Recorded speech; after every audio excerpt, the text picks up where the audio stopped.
Assalamualaikum warahmatullahi wabarakatuh. Perkenalkan, nama saya Vidi Nisa Nabila, golongan 1, angkatan 36, kelompok 4, absen 35. Di sini saya akan menjelaskan pengalaman belajar secara asinkronus dan sinkronus.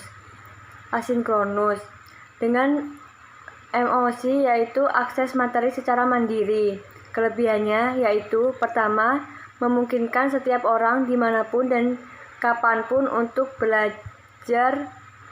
Kedua, peserta dapat belajar sesuai dengan karakteristik dirinya sendiri karena bersifat individual. Ketiga, peserta dapat mengakses informasi yang diberikan dari berbagai sumber baik di dalam maupun di luar lingkungan belajar. Keempat, mendorong peserta untuk lebih aktif dan mandiri dalam belajar. Kekurangannya yaitu pertama, keberhasilan pembelajaran bergantung pada kemandirian dan motivasi belajar. Kedua, akses jaringan untuk melakukan review materi juga menjadi kendala. Ketiga, pembelajaran dapat dengan cepat merasa bosan dan jenuh. Sinkronus dengan metode distance learning. Kelebihannya yaitu pertama, dapat mengajukan pertanyaan secara langsung kepada pemateri. Kedua, keaktifan dalam pembelajaran bisa terlihat secara langsung. Ketiga, bisa dapatkan materi pembelajaran yang lebih maksimal dari pemateri. Kekurangannya yaitu akses internet yang kurang stabil sehingga mengganggu proses pembelajaran. Pembelajaran yang saya dapat pada hari ini adalah manajemen aparatur sipil negara. Kedudukan, peran, hak, dan kewajiban dan kode etik ASN. Pegawai ASN ada dua.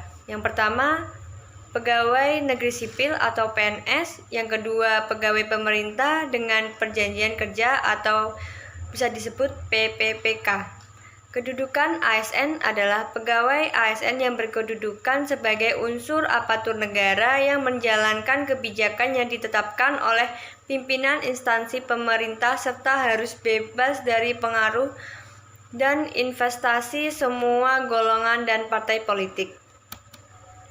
Peran ASN, perencana, pelaksana, dan pengawas penyelenggaraan tugas umum pemerintah dan pembangunan nasional yang melalui pelaksanaan kebijakan dan pelayanan publik yang profesional, bebas dari investasi publik, serta bersih dari praktik korupsi, kolusi, dan nepotisme. Tugas ASN pertama, melaksanakan kebijakan yang dibuat oleh pejabat pembina kepegawaian sesuai dengan ketentuan peraturan perundang-undangan. Kedua, memberikan pelayanan publik yang profesional dan berkualitas. Ketiga, mempererat persatuan dan kesatuan NKRI. PNS berhak memperoleh 1. Gaji, tunjangan, dan fasilitas. 2. Cuti. 3. Jaminan pensiun dan jaminan hari tua. 4. Perlindungan. 5. Pengembangan kompetensi. PPPK berhak memperoleh 1. Gaji, tunjangan. 2. Cuti. 3. Perlindungan. 4. Pengembangan kompetensi. Kewajiban pegawai ASN. Pertama, setia dan taat pada Pancasila, Undang-Undang Dasar Negara Republik Indonesia tahun 1945, Negara Kesatuan Republik Indonesia, dan pemerintah yang sah. Kedua, menjaga persatuan dan kesatuan bangsa. Ketiga, melaksanakan kebijakan yang dirumuskan oleh pemerintah yang berwenang. 4. Menaati ketentuan peraturan perundang-undangan. Kelima, melaksanakan tugas kedinasan dengan penuh keabdian, kejujuran, kesadaran, dan tanggung jawab.